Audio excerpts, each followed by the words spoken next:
This episode of Beyond Your Why is brought to you by our Why app. Head over to whyinstitute.com to take the Why app so you can discover your why today.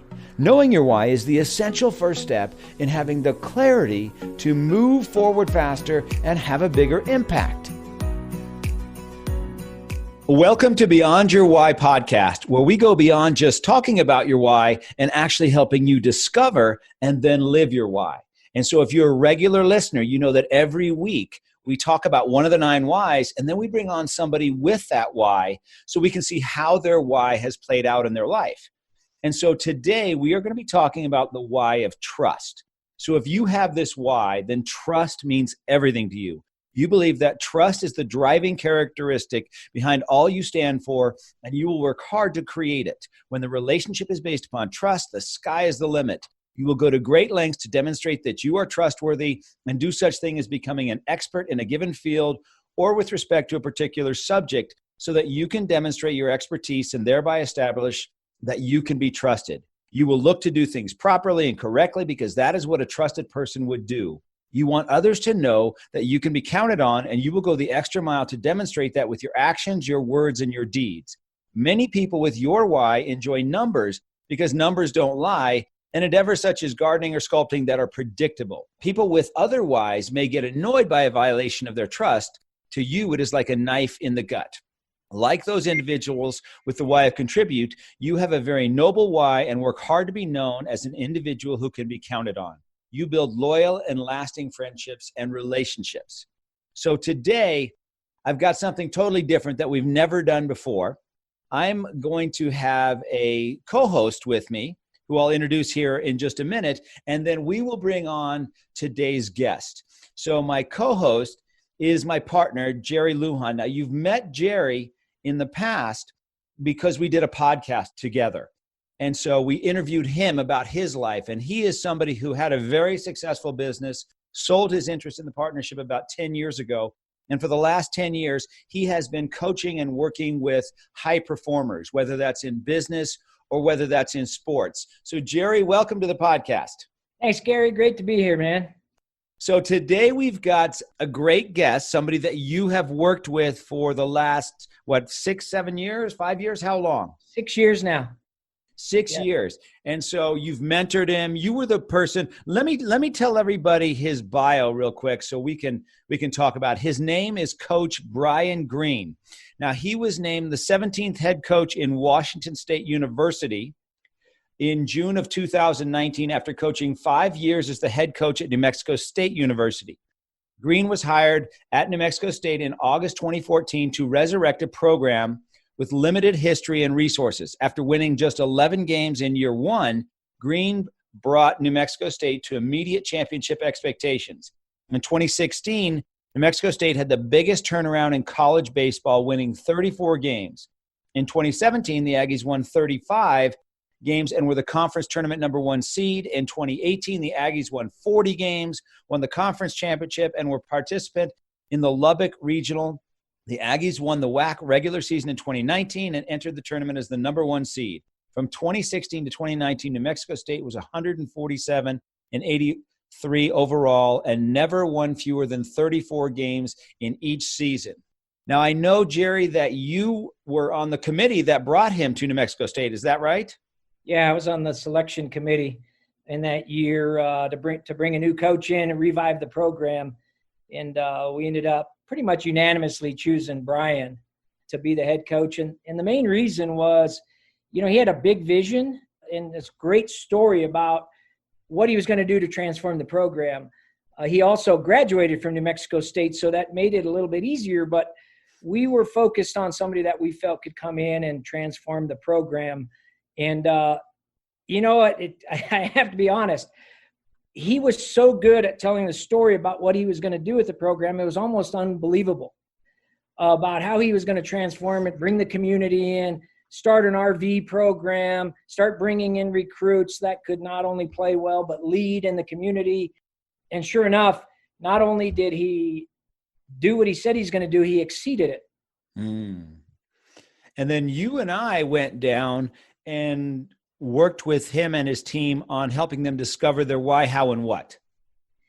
Yeah, we were playing golf one day, just so happened the three of us probably, I don't know, 5 years ago or so. It's when we were doing the why the old way, where we were just asking a lot of questions, and we discovered his why after a round of golf, having a cold beverage, and, it became pretty obvious that his why was trust. And that led to him wanting to know more about himself, and then wanted to know more about what he could know about his players. And so that's where this whole thing started and part of our relationship together. Well, I know you have been working with him and mentoring him and staying in, real close contact with him for the last 5 years. And so this is going to be great for me to kind of hear how he has taken this and applied it to his coaching, applied it to his teaching, apply it to his recruiting. I'm excited to hear this, and I know he's right here to join us. So why don't we bring him on with us? Brian, hey, welcome to the podcast. Good morning, guys. Thank you for having me. Yeah, Jerry, Gary, this is awesome. I'm going to have so much energy talking about this morning. This is something that's it's impacted my life. We're different. I go up. I'm talking in a coaching convention, and I'm talking about our whys, and I'm talking about our personalities, and I'm talking about breaking players down in terms of who they are and who our coaching staffs are as people. I've got so much juice for it because I just feel like it's been the biggest change agent in my life. Jerry talks about the unfair advantage of knowing your why and knowing our staff's why. We have completely dove into it. We've blown it up into a bigger thing now. It's not just our coaching staff. It's now our current players, and now it's moving into even our recruits. So huge advantage. I love it. It's something that's powerful for me, and it's been a major change when I really got into discovering it. I think it's when our program kind of took off. So excited to bring it here to Washington State, and excited to be on this podcast. It's going to be a great learning opportunity for me this morning. So what was it like for you? I remember sitting there at the country club, like Jerry was talking about, and we went through a lot of questions the way we used to do it before. What was that like for you to discover your why? Well, it was a lot of fun. The more that, COVID has been an awesome opportunity for me. And I think for all of us, if you look at it the right way, it's an opportunity to bond with your family, be at home. But for me, it's been about development and professional individual development, team development. And I find that the peak performers and all of those championship models, any sport, any of that, everybody's talking about self-discovery right now. And everybody's talking about, and Jerry talks about this, think about your thinking. But going back to that day, after I had just shanked it on the golf course, going through something that was totally new for me. And then when you guys spit it out and you knew right away, I think there were 8 or 9 things that we were breaking down, but after about question 4, you started peeking at each other and, hey, look at this guy, he's a trust guy. But when you spit it out, like somebody shaking me, just in the sense of, man, that really is who I am. When you start evaluating that, and I started thinking about 20 years of my life going in reverse and saying, wow, that is really hitting home. And this makes a lot of sense moving forward. So I had no clue, Gary, what I was going to do with it. I just knew that there was, individually, boy, that's a real thing. And as it grew, then getting into knowing each other, staffs, players, and how important that is. It was a big day for me, but it was a real eye opener. There's no question about that. It's something so simple too, just thinking about who I am. Yeah. I don't think enough of us do enough of that, just to literally think about self-discovery. So then you first took it and went to your coaches, I remember. And I think, Jerry, you went down and worked with all the coaches first. Is that right? Yeah, that's the path that we go down. Once somebody really understands themselves, then it's critically important to understand everybody around you, because what I found is it's virtually impossible for any of us to understand why, how, and what somebody does the things the way they do if it's not the same way we do it. So when we did that, we started doing it with the coaches, and kind of some same thing kind of thing, eyes lit up. And the whole intent of that meeting was, how do we get people in the right position to play at the highest level? And it was pretty eye-opening how that went, huh, Coach? It was incredible. It was something that I had never considered. And I think the biggest thing is what Jerry just said, is about how each of us, and I think even in our conversation when I first learned my why and we started getting into it a little bit more, was when we were discovering, do you ever get to a spot where somebody does something you just can't even comprehend how that person operates? And of course, it's something that is so simple and something so dear to myself. How could you possibly do that? And then when you understand that that is who that person is as an individual, boy, you talk about navigating and respecting each other, and now getting into group communication, group performance. It's something, Jerry says the unfair advantage, but I don't know if it's an unfair advantage, but the culture of our group from a coaching staff perspective, I've never had it like this ever. There's now 8 of us. We all know our whys down to the student assistants. And there's so much higher a level of respect because we know each other. And a lot of times we just don't understand each other. So we do things that disrespect each other, and it's not intentional.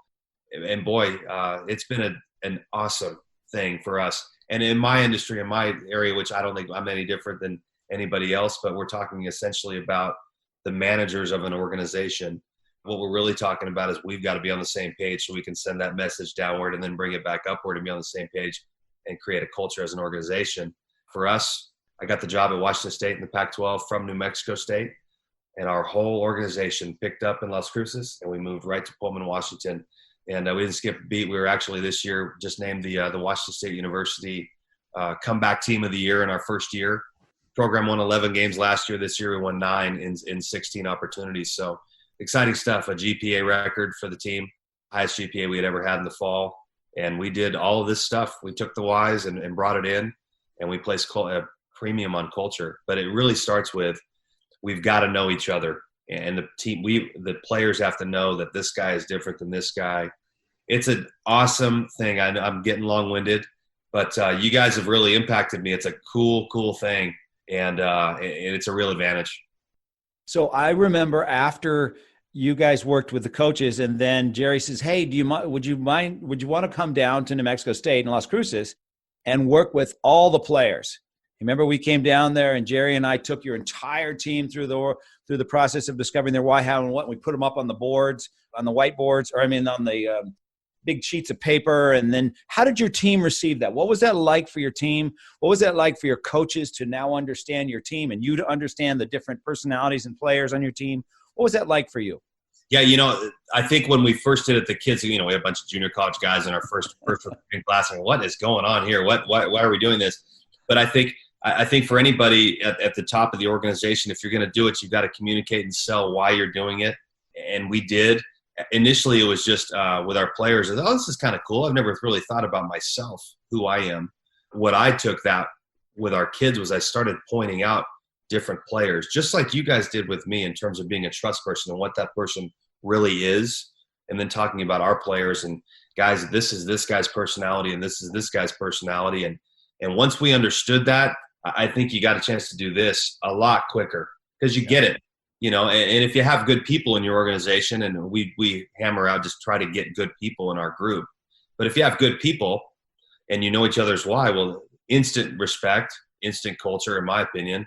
If you got bad people, you got a problem anyway. So, but that's where it started. But the kids really took to it. And then for us, Gary, it's the Why Institute is a part of our recruiting presentation. There are still pictures from our first meeting in New Mexico State with our players. It's a massive part of what we do. And then the really exciting part is on the recruiting end is we promote that because that's what we do. But then we start attracting people who are interested in that. So then we get into more people who are interested in self-discovery, and our culture just grows and it improves. So all things I've learned just going through it. Really cool. Awesome. So when you said, I've got to sell and communicate it to my coaches and then sell and communicate it to my team, how did you do that? Take us through that. Well, if for any of us, when we think from an athletic perspective, I think when, everything is based on emotion and story and feel, and you go back to thinking about our greatest years, whether it was Little League, high school, whatever we were a part of, but those groups that were special to us, they invoke emotion when you think back. For all of us in the athletic industry, we think about the championship years, the years that we were great. And from a coaching perspective, which the player's perspective is the same thing. We all go back to, you think about that locker room and you think about that coaching staff culture. I do. And I think about the years that I've been to the postseason. There's been a lot of opportunities to go there. But those great years, the Super Regionals or a College World Series at the Division III level or the Final Fours at the junior college level, coaching staffs are always intact. And for me, that's where I wanted to start, being a trust guy. As the head coach, if you're not unclear about your assistant coach and you're a trust person, that can really create some conflict. So we started there, and we started at the fiber of, we're going to invest in each other so we can maximize the opportunity for our staff culture to be great. Because with all of us, think back, all of our championship years, the coaching staffs are tight. They hang out together. They communicate at a high level. They're honest. They're open. Conflict is fine. They respect each other. So that's where we started, Gary. And our coaches really took to it. It was really cool. And again, now, we talk about it all the time. We laugh about it. Hey, here he comes. Here you contribute guy. Hey man, let's go. Or here comes the fact finder guy. Or yeah, okay, the trust guy. Don't screw with him. But it's really cool, and you just feel like you're communicating at a much higher level. So when you think about, I love what you're doing though. I just love you're speaking my language. You're right. You are the ideal of what we believe and what we think is and we know is possible. So in particular with your why of trust, how do you articulate that to your team? What do you say so that they know how important trust is to you?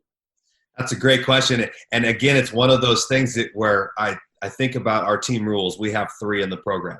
But before I let those out, those team rules are based on my why, which I had no clue of, but that didn't make total sense. But, rule number 1 in the program, tell the truth. And it is the rule. So being a trust guy, obviously, I can't break that, number 1. So I've got to be extremely open with our players, because if I break their trust, I understand just what a dagger that is to me individually. So we're very open on the front end as a program. I'm very open in how I communicate with our players. And life is so much easier these days in our program for me, because we're in a professional world of sales, and especially in the college athletics industry, there's a lot of coaches who potentially don't operate like that. They try to maneuver people, and I just don't do that. But how I've used it in my line for us is, I know who I am. I communicate it openly to our players. And then in doing that, that's when we do their whys so they understand. And I tell them on our first meeting, guys, I tell them in the recruiting process, my why is in our recruiting presentation. Guys, I am a trust person. I am going to establish everything with my relationships that are built on and based around my trust with you and my coaching staff. That's who I am as a person. It's at my fiber. And when you guys highlighted that, it really made a lot of sense. But so it starts in the recruiting process where I communicate that to the families. And I say, and they know, if you break my trust and I break your trust, it's not going to work. So I'm going to tell you everything about this program right now on the front end. So when you come here and you've been here 4 and 5 months, we're going to look at each other. We're going to have a moment, and it's going to be, yeah, you told me the truth. Awesome. And then that moves into the fiber of the program with our 3 rules. But rule number 1 is tell the truth. It's fascinating to me. But yeah, I communicate it, Gary, very openly and honestly to our players on the front end. And I feel like it's a real strength of mine. I tell them who I am. Mm-hmm. I also tell them we're going to discover who you are. And then in knowing that, we're going to be able to communicate much more effectively. You hit the critical thing right there. With the why of trust, you hit it right on the head, which is, if you don't articulate it, odds are they're going to let you down. Odds are they're going to break your trust. If you don't tell them how important that is to you, they're going to do something for sure that's going to mess that up, not really thinking about it. But now that you've hit it head on from day one, the odds are they're not going to do that, right? Absolutely. And that's something, again, that I didn't consider 10 years ago. People were doing things not to me, but particularly to me as a trust person. How could you even possibly do something like that? And just rip a knife right into my gut. How could you do that to me? And that person's like, what are you talking about? I didn't even consider that had anything to do with you. And just little things like that from that very basic opening of communication. But with our players, it's a different advantage. But I just think it enables us, the kids, to know who I am as a person, and then they do know. I have a story, it's a short story, but I think back to after you guys broke down my why, and then I remember back at the University of Kentucky as an assistant coach, we had a player, a really great kid, and I remember him saying, this is in like 2009, And when, after I discovered my why, I remembered the kid saying this, but he said, "Hey man, don't ever cross Coach Green. Boy, does he hold grudges." And I was going to say, "Coach," and this is a great kid. And he meant nothing by it, but he's like, "Oh, Coach Green, he'll hold grudges on you." And then I realized I'm a trust guy. Well, of course I do. Yeah. Hey, Jerry, you remember when we were there and we had Coach Green? There was one kid in particular that had the Y of challenge. Remember that? Oh, yeah. And you stood up, Coach. I mean, when you figured that out, you stood up and you were like, oh, my God, no wonder. And that guy went from everybody thinking he was a pain in the butt to, in essence, becoming a leader because it was clear you understood him better, and then everybody else understood him better. You want to go into that a little bit? Do, yeah. And that is a very, very accurate assessment of that player. We had a player on our team who was a challenge guy. And as soon as it went up and I had a better understanding of the whys and who those whys were, and then when we transferred it on to the players, when we evaluated or identified our players in New Mexico State and we went up and this player became challenged, we all went, oh, God, of course, my goodness. But then how we utilized that was I brought that up to the players. I was like, guys, you might think that this player is disrespectful to you or this is who – he's not thinking about you. Well, this is who he is. So what we do is we highlight it. That's who this person is. That's who this person is. That's who this person is. And then the individual, as I've evaluated it, we get to embrace it. We get to embrace who we are. And then if you're a challenge guy, you probably become more of a challenge guy because but when you understand that with each other, great. It's not, this person is not challenging to disrespect me, the individual. He's challenging because that's who he is at the fiber of who he is. Yeah. And once you know that from a cultural team perspective, man, it's been pretty powerful. And it enables us to all respect each other more. What I've been so impressed with is you took hold of this as it applied to you. Then you took hold of it as it applied to your coaches. Now you're taking hold of it as it applied to your team and now to your recruits. And as Gary said, what I've enjoyed watching the journey. I mean, we spend so much time together on how you've really embraced this and used it, is it's totally authentic to you to talk about trust. And then your how is make sense of things. And your what is to clarify and then simplify. And so it's everything that you do, like you were saying, the fiber of the organization has transcended into, I think the last, I don't know how many years in a row, you have a top 40 recruiting class. Never happened before at New Mexico State, as far as I know. Happened pretty much every year you were there. You know, you got the Community Service Award at New Mexico State every year. One of your kids that went into pro ball got the Community Service Award for the Mets in all of their whole organization. So the things that you are not only learning yourself, but transcending your coaches, transcending your players, is what I love so much. And it's why we connected, is you're helping them become better leaders, not only on the field, but off the field. And I think that's one of the things that why you're getting the recruits you're getting is because the families trust you, that you care about them at a level way deeper than just becoming better baseball players, which you're obviously doing that too. Well, and it is, Jerry. It's authentic to me, and you guys really highlighted it, and it became like this, oh my God, this is awesome, because that's what drives me. I mean, what drives me is emotion. I cry. I'm vulnerable. I want to be a part of a group that's going to cry together. We're going to laugh together. We're going to have a great time together. I mean, shoot, in 40 years or 50 years or however long I go, I'm not going to be here anymore. And I want to enjoy this time with family, and family is such a big thing for us. But when I think about this thing, this why thing, when I learned it and then had an opportunity to go out and share it and then be able to present it as in, this is who we are, this is what you're going to get. But the funny thing is again, it goes back, it's a big circle. I'm a trust guy. So of course I want to share that, because I'm going to protect myself that doesn't get broken when those kids come into the program. But it has just changed everything, how we operate, and it's been really fun. So it's impacted me. And you're right, I'm that big piece of me of that makes sense component after trust at the fiber. For me, let's take this and how can we now make this thing into a beast? How can this give us an unfair advantage? And for us, recruiting, I can't comment publicly on what's going on here with future recruits, but Our 2020 class was that one I can comment on, but we had 4 of the top 10 players in the state of Washington for a program that won 11 games last year. We had the number 5 ranked junior college class in America in the fall. All those kids will now show up to campus here in the spring. And, we're looking to do what we did in Las Cruces, and that's rebuild a program in a much different environment in the Pac-12. But it's just cool because it's so different. This isn't we recruit talent, clearly. We're in the coaching industry and we're in the talent industry, but we're into the person first, player second industry. That's our culture at Washington State. That's my culture. That's our culture as a coaching staff. And we just believe in people first.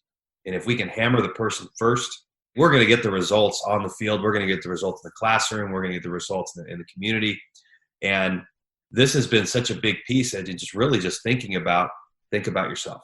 So when we talk about the mental game in baseball, where you know what you're doing in the box and you know what you're doing on the mound, and there's that awareness piece, it really starts when we do our culture training.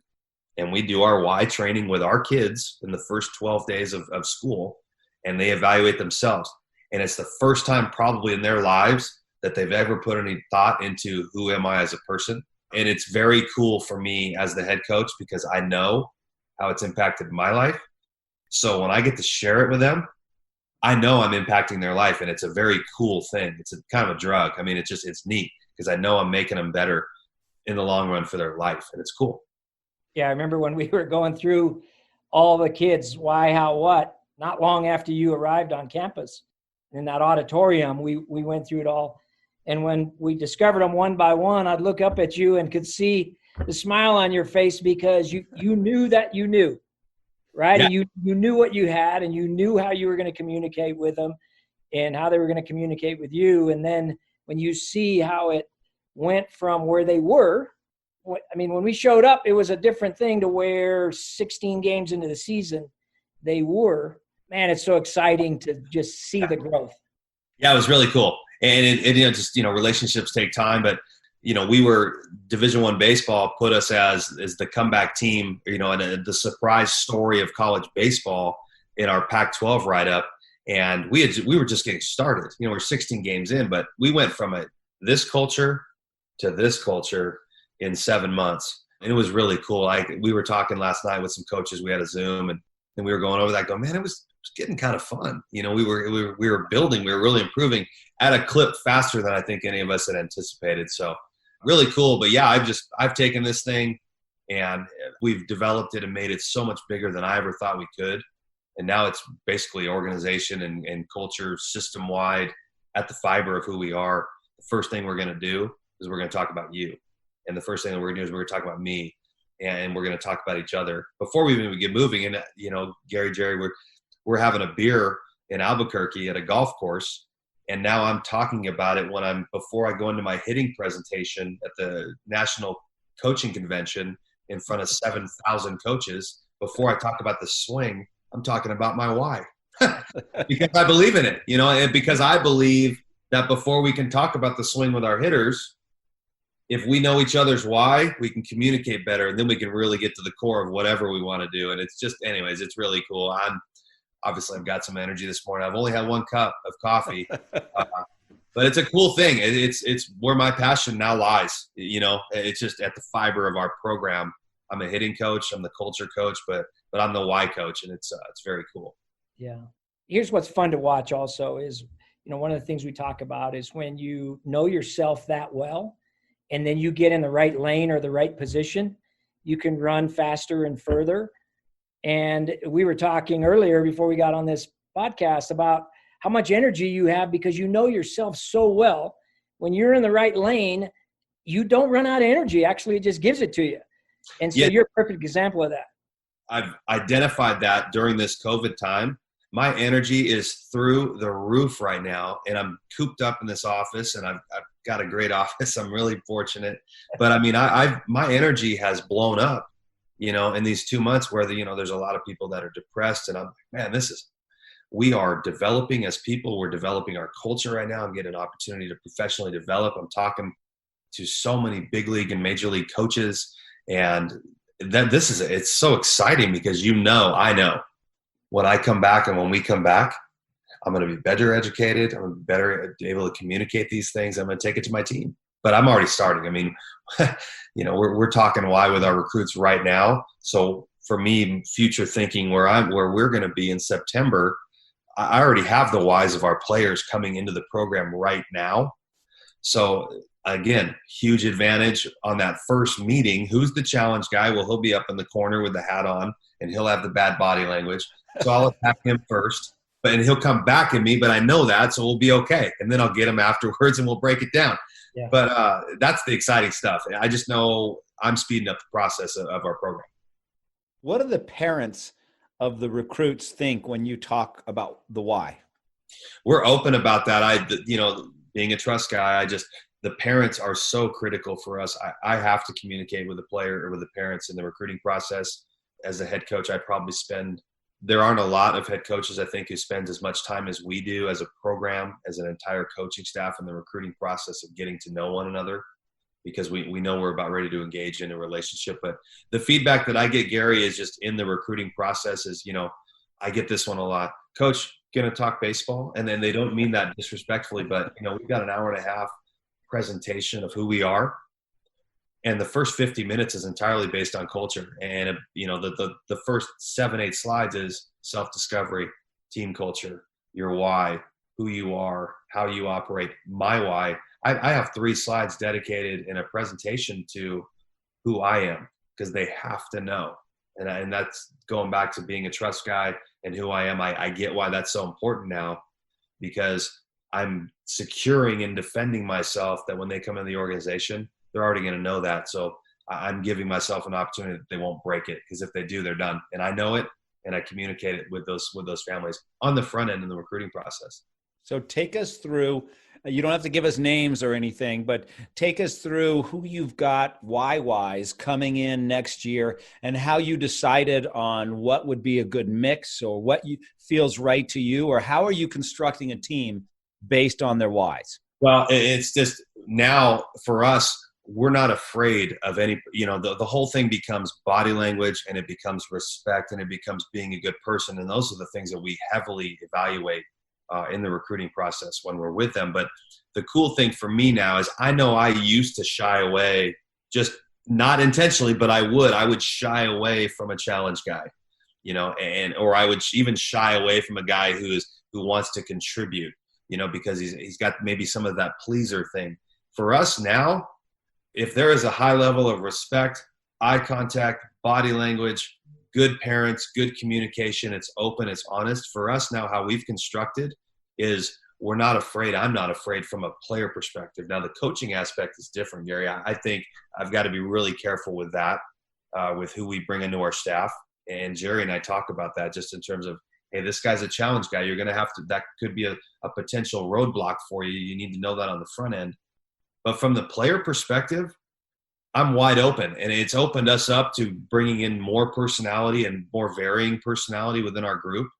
In the past, I would have maybe said that some challenge-type players were players that were disrespectful and wouldn't fit into our system. And now no, that's not the case at all. He's a good person. He's just a challenge guy, and that's just who he is. And when we know that on the front end, no problem. And so it's really opened me up to having more vast personality with the player's perspective. That's why we're kind of in a race to do it before they get here. And that's why we cover it in the recruiting process. It just eliminates conflict.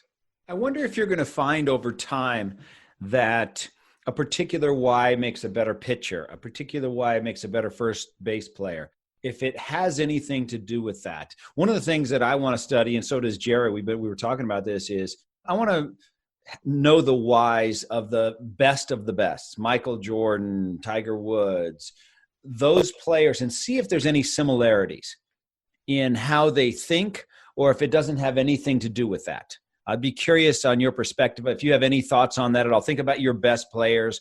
Were they the same whys, or were they just all over the board?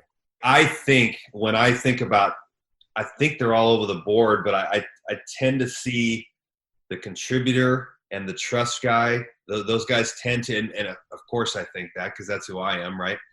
But I haven't found a lot of challenge.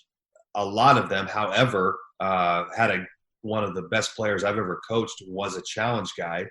And once I was able to break down his wall, not knowing it back then in 2009 and 10, but once I was able to get through that barrier, you want to talk about a close relationship. I mean, this was a player who was like a 150 hitter at Kentucky, and in his junior year became a 4th-round pick, hit 372 with 2 strikes. I mean, tough as absolute you could ever have. And he was an absolute challenge guy. And you had to really, again, I know that now. We didn't do his why back at Kentucky, but I know that now. Well, of course he was. That's totally who he was. And I really had to work for it with him. Boy, we had a great relationship. So I do think it's all over the map. That's been my experience so far. But I do know that the contributor guy is someone you really want on your team, and you'd like a few of them. Yeah. It's going to be fun over time to be able to track all of this now. Yeah. And have the data to go with the feeling. Yeah. Well, we're doing it here. And I know we are the only program in the country who's doing this in baseball. I say that arrogantly, but I've never heard of it. It's exciting. It's fresh. Our director of ops just the other day said, boy, you should see the difference right now of our whys of our current team and then the whys of the guys that we just recruited in our first recruiting class. And we weren't selling. We were presenting who we are, and we were gathering a different group of people individually just in terms of what they were attracted to. There's a lot of trust. And it's just fascinating, it's very, very interesting to look at it. And then it makes sense. And Jerry, you were saying maybe a coach could share his screen or something, and you might have something that you could show us, or maybe not. Yeah. No, let's see it. Let's see it. Yeah, no, something you guys have been working on. Yeah, absolutely. This won't, you're going to have to describe it because a lot of people will obviously be on audio and only be listening to this. So just, I know we have this in video as well, so that you can come back later and see this, but love to see it. Well, yeah, I'm huge on culture. The Y Institute, Jerry, where it started there, it just has been such a big thing for us. As you can see there, we're very intentional with our culture. And so this is actually a presentation that I have just in terms of how do you build culture? What is culture? Well, it's a fancy word for how does it feel? How does it sound? How does it act? How does it look? All of those things. But going into, if you look at that, the staff formation is where we start, and then being intentional, and then our core values, all of those things are into our core values of our culture. And let me show you what I mean here. I'll scroll through here, but there's Simon Sinek, and here's our 3-year vision and our obstacles and all those things. But I want to show you what we do. There's our what, how, why. This is how important it is for us. And this is who our guys are. What's your why? Well, there's Coach Green. I'm a trust guy. Glaggett's a contribute guy. Terry Davis is a trust guy. And you look at all those trust guys, and that's our coaching staff. So we've kind of found each other. But, Coach Bergeron, a challenge guy. And that's his why and how. His why could potentially be a challenge. That was really huge for us to understand, not only in the hiring process on the front end, but knowing that this could be an obstacle for you. I was up until 1 a.m. last night talking with Greg, and he's just a great friend. But knowing that on the front end has been really big. We invest starting with staff, and then we have these same things for our players. But you can see there, this is a presentation of it's critical to our understanding and communication and our statement to team. So what we're looking at, just for the people that are listening, is Coach Green has a matrix that has all of his coaches on the left, and then what is their why, how, and what, so that he has it up front and center, along with their Colby, because I know you use Colby as well, to complete the package of who do I have on my team as my leadership team. Yeah, and we do it with everybody. Again, another thing that I've learned, you start off with your senior staff, which is how it started for me, was a couple of coaches, and now we've got everybody on there from a baseball perspective of who's on the field. But then, Gary, this is even old. And now we've done our trainer, and we've done my wife, Becky. And Jerry and I were talking now that we're going to probably expand that into all of the wives. And it'll just keep going into our family because it makes sense. The more we understand each other, the better. But yeah, we've got each coach's why, how, what. And we've got each coach's Colby index as well. And we have the coolest stories to share from a communication standpoint and from an efficiency standpoint and from an operational standpoint. When you know each other, you know how to communicate. My guys know, first off, don't ever beat around the bush. Don't ever do anything other than just tell the truth. But that I'm a trust, make sense, clarify, simplify, and that's who I am. So if you come into my office, we need it like this. It needs to be upfront, honest, quick, clear, concise, short, because that's my personality. And that's how I communicate with Coach Davis. Now it's got to be very clear, and there's a right way to do it, and there's a make sense component for Terry. So we come at it from a different angle, but because we know that, we can communicate effectively. And he's my recruiting coordinator. I mean, he's a huge piece of our program. But Terry knows that there's a way to communicate with me, and I know that there's a way to communicate with him. And we also know, because we do this, when it's really, really important, we come in and put the brakes on and say, hey, I need you locked in right now, and I need you locked in on me in terms of who I am. I'm going to talk a little bit longer right now. I'm going to do a little bit more of right way makes sense, not necessarily who you are, but you need to lock in because you need to hear this, because my personality is I'm in and out. But that's not Terry's personality. So it's been huge in terms of avoiding conflict on the front end. And it's been huge with communication. So yeah, this getting into knowing each other, and there's our Y Institute, but I mean, we go over this, and again, Gary, I know you clarified, but we've got the 9 Ys. Our coaching staff has this, they know, and we communicate with each other, man. Hey, this is kind of where you line up, but we've taken all this stuff and we break down what a Anthony Claggett here showing his on the screen, but his why is to contribute. That's absolutely true. That's who he is. But I understand going through this, what does that really mean? So because of that, I can communicate more effectively. But yeah, so we really get into this, and it's a lot of fun. So I love this. You are just speaking our language, isn't he, Jerry? Oh man, what's so fun is, like, one of the coaches he was talking about, before he brought him on, he hired him. The rhythm that we've gotten into is, let's run these assessments. Yeah. And then because it's predictable what you're going to get. And when you know it, then and if it fits, right? If they believe what you believe in each other, and you know how to communicate, you can just move through things so much faster instead of just trying to outguess it. And there's some times where, okay, coach, these are some potential obstacles that you need to just be aware of. Doesn't mean they are obstacles. They're just things to be aware of. And so we dialogue about that. And I mean, the last time, before one of the coaches, you were interviewing 3 different coaches, and we broke it down and said, okay, here's what's predictable, what you're going to get. And then you decided which one you felt was the best fit for you. So it's an unbelievable filter. Yeah. Also. So you can be proactive about it as well as use it when you're in together. And Brian's a pro. He works at his craft so hard. He takes all these different things into consideration that are different than most people would. And it's just so gratifying to see it paying off for you, Skip. Thank you, Jerry. I mean, it's been this thing has been massive. But I think a really cool thing now, and we talk about the unfair advantage, and, obviously I'm really confident in our beliefs of this at the core of it. This is the absolute where it starts. And it starts in the hiring process, but now knowing whys and who people are for us, for me, I'm pretty energized with the fact that 5 years ago, I just don't think a challenge guy is going to be on my staff. I don't think he's going to fit. And I didn't know why. I just knew that personality doesn't mesh with me. Now you can bring one in. I can bring one in, and it will work as long as, or because I know on the front end, that's who he is. If he's a good person, then we're fine. And I'm not afraid of it anymore. So it enables us to we're all different, and we respect that. But in knowing that now, it's really exciting, because I know that we're going to come at it differently. We're going to communicate differently. No problem. But if you know that on the front end, now you can make decisions based on talent, because I'm not afraid of it anymore. I think I would have been afraid of it 5 years ago. That's probably the easiest way to say it. So yeah, I'm all in on using it, utilizing it big time. And like I said, we've turned it into our players, and pretty exciting stuff.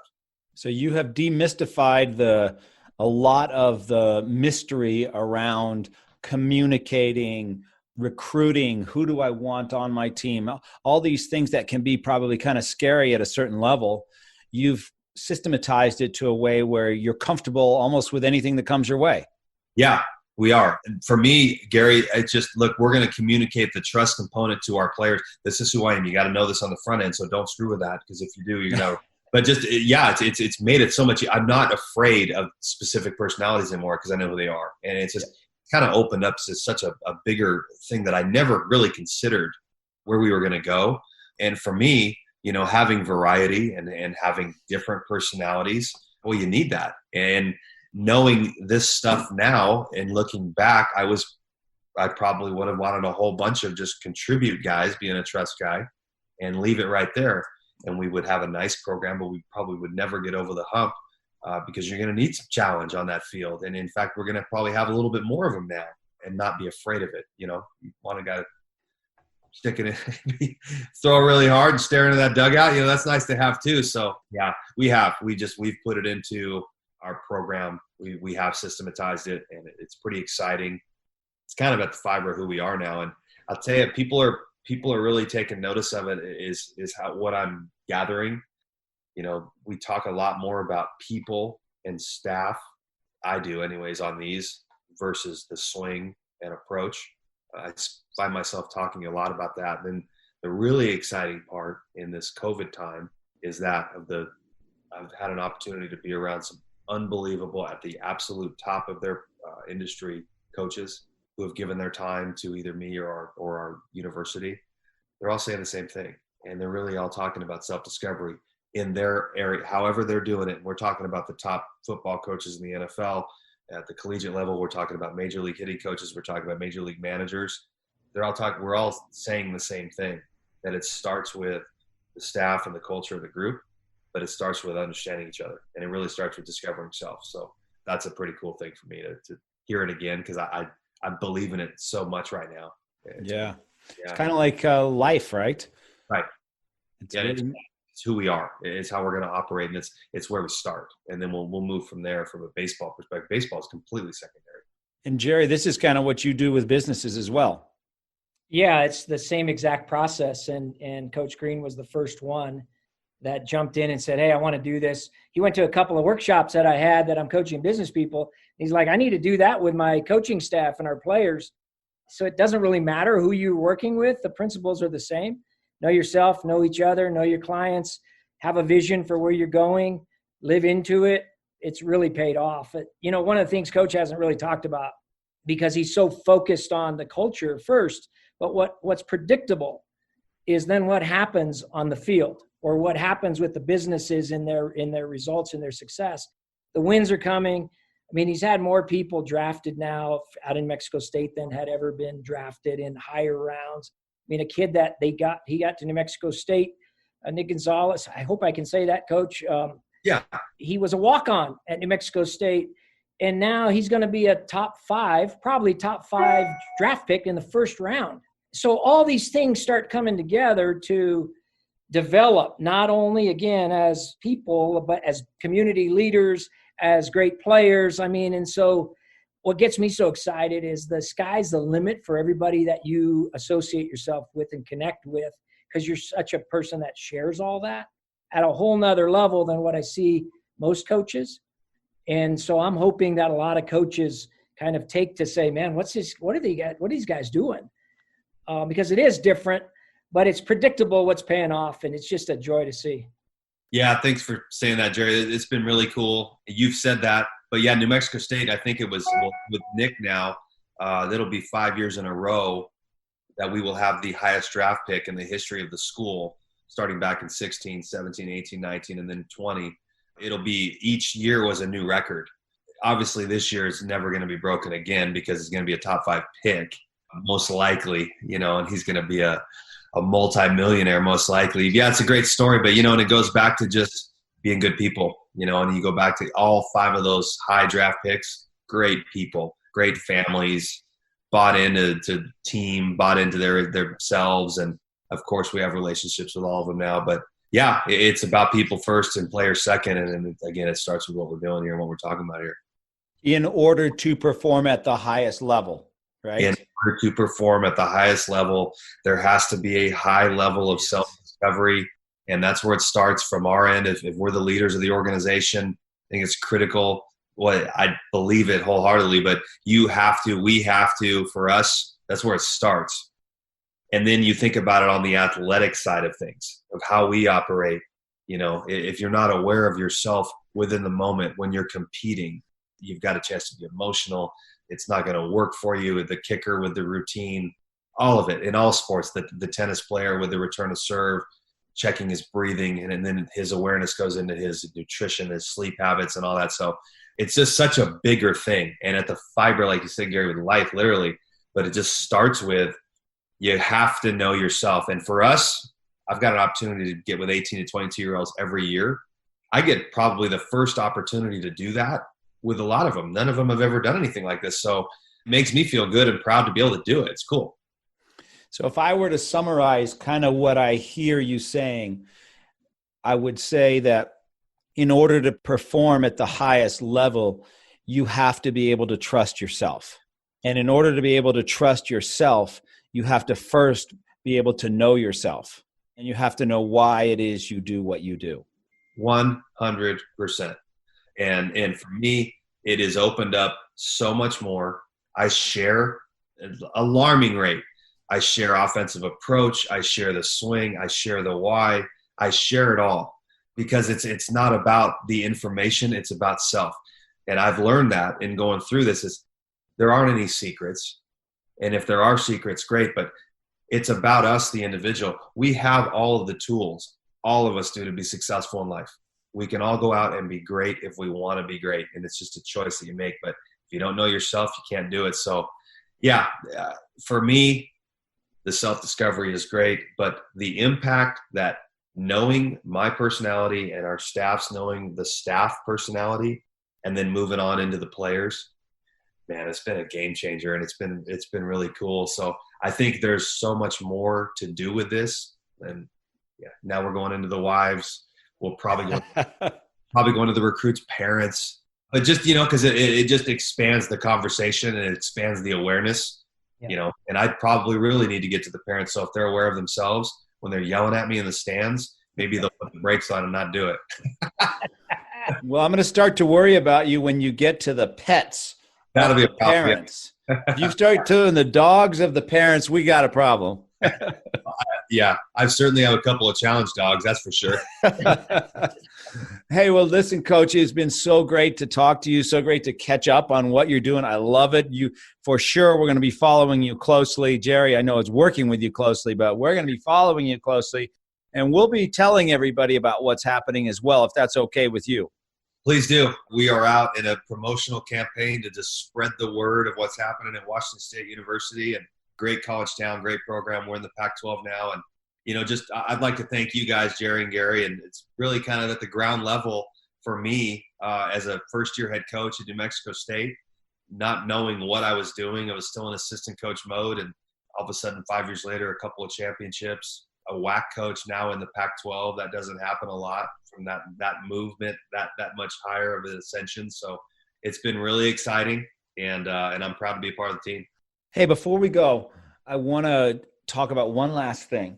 And the reason I want to talk about this is because there will be people listening to this that have been doing what they've been doing for many years and maybe not gotten quite the recognition or move that they wanted. Oh, and awesome. You, I know, how long were you an assistant coach before you got your break? 20 years. In fact, yeah, it was 1995. I was a student assistant at New Mexico State. And then in 2015, that was my first year as a head coach at New Mexico State. So 20 years, you know, the college baseball industry or college athletics in general, you're going to have to work for free a lot. You're going to have an unbelievable partner, teammate, you know, my wife, Becky, who is my best friend. And thank goodness through COVID, we still like each other. But I mean, it's been great. But Becky, you know, I got my first big break at 30 years of age, 7 years into my coaching profession.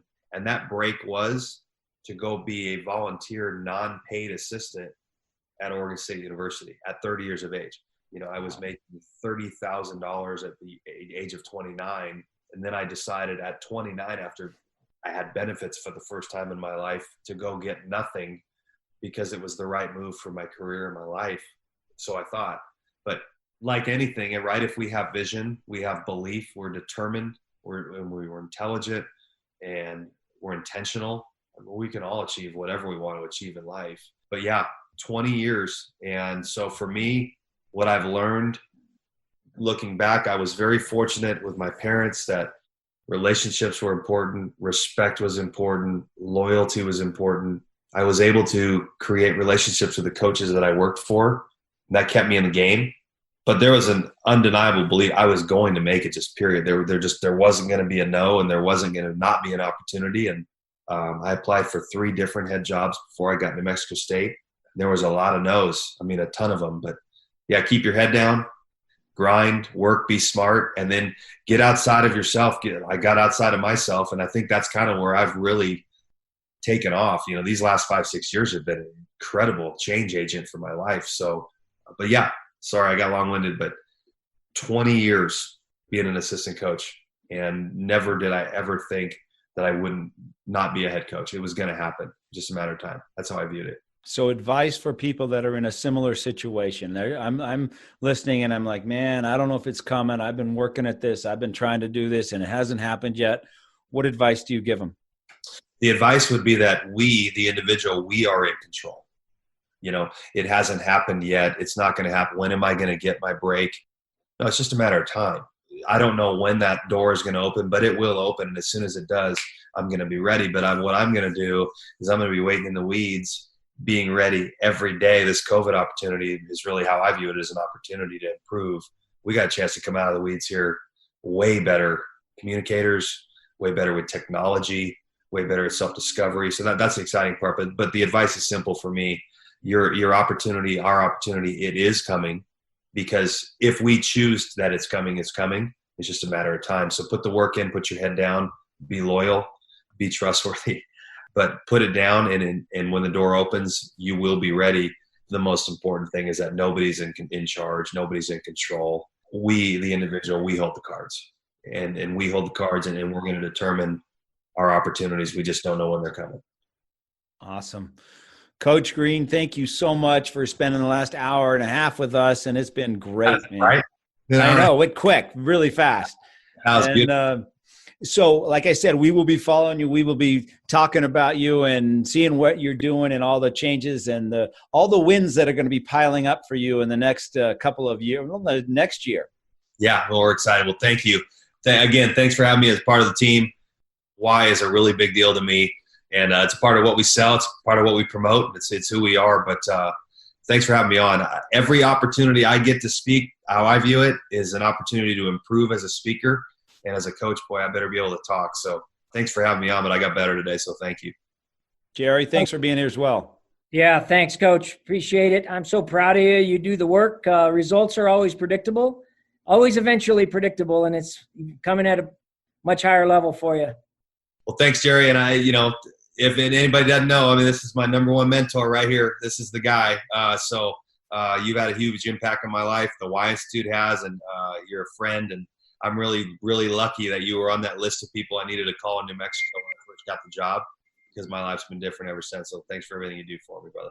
My pleasure. Thanks, you guys. Have a great week. Thanks, guys. You guys too.